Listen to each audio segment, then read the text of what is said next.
The U.S. rental crisis is getting worse. For the first time ever, the median rent in the U.S. topped $2,000 a month in June, and the increases show no sign of stopping.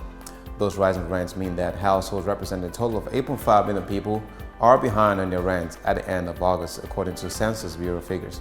And 3.8 million of those renters say they are somewhat or very likely to be evicted in the next 2 months. Now, the combination of soaring inflation, the end of most eviction moratoriums, and rental assistance payments, and an extremely low vacancy rate has pushed rents up and many renters out. Now, rents up nearly 25% since before the pandemic. Since 2006, rents have risen faster than home prices, but at the same time, the shortage of available rental units has been steadily increasing since the Great Recession.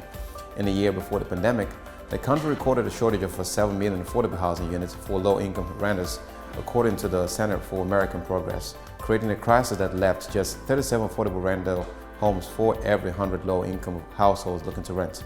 And the homes that are available are often still out of reach. Rent rates are up nearly 25% since before the pandemic, with an increase of 15% in just the past 12 months, according to the real estate tracking service Zillow. Evictions are up too, according to the Eviction Lab at Princeton University. In August, evictions were 52% above average in Tampa, 90% above average in Houston, and 94% above average in Minneapolis-St. Paul.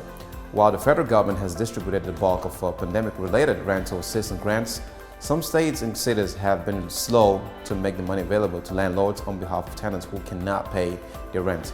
As of May, the National Low-Income Housing Coalition reported that 12 states and the District of Columbia had distributed half of their last assistance allocations, while Idaho, Iowa, and Ohio hadn't spent any of that money.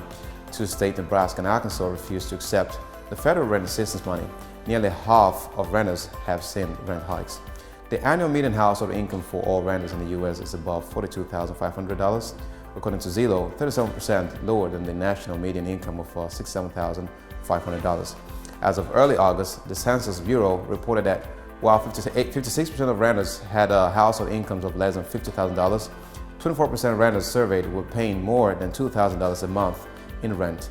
Nearly half of all renters, more than 30 million people, had been hit with rent hikes in the past 12 months, with 19% paying a monthly increase of $100 to $250 per month, 7% paying $250 to $500 more, and 4% needing to find another $500 a month to pay or to stay in the apartment. To meet higher rents, 57% renters said they relied on credit cards, loans, savings, or selling off some assets, including raiding their retirement accounts. Despite that, 14% of renters told the survey that they weren't completely cut up on back rent. Rising rents hurting some more than others. Rising rents are hitting minorities harder than others, according to Pew Research Center analysis of census data.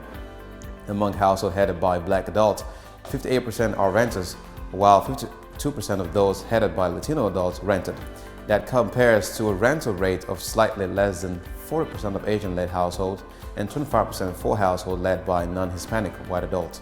While inflation gets the blame for much of the problem with high rents, the cure for high inflation also may be contributing to the tight rental market, as renters who wanted to become homeowners are increasingly being priced out of the housing market.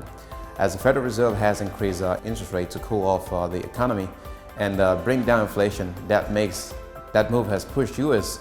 mortgage rates up from less than 3% a year ago to 5.13% by mid-August. The combination of high home loan rates and already high home prices has resulted in an 18% drop in mortgage application from August 2021 to a 22-year low.